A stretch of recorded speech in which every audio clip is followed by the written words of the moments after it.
आता एखाद्या लग्नाला मी गेलो, समजा दयाच्या घरातल्या लग्नाला गेलो आणि त्यांनी नंतर तिथल्या सुनेला त्याच्या काही काही वेडवाकडं केलं तर अजित पवारचा काय संबंध आहे?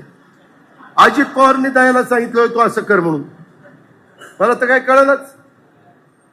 मी घडल्या सीपी पिंपरी चिंचवडला विचारा, त्याला म्हणलं कुणी का असं ना ऍक्शन घे. आता त्या मुली जी यांनी आत्महत्या केली, तिची सासू आतमध्ये, तिची नणंद आतमध्ये, तिचा नवरा आतमध्ये, सासरा पळाला. पळून कुठं जातोय? पळून कुठं? मी आज पण सांगितलंय 3 टीम त्यांनी सोडल्या, 3 नाही 6 टीम सोडा, मुसक्या बांधूनच त्याला आणा म्हणलं.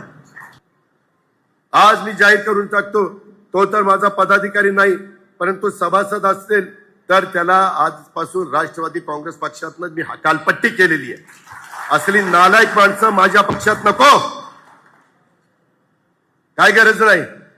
गरिबाच्या दारात धादा जाईल, पण असल्यांच्या दारात जाणार नाही.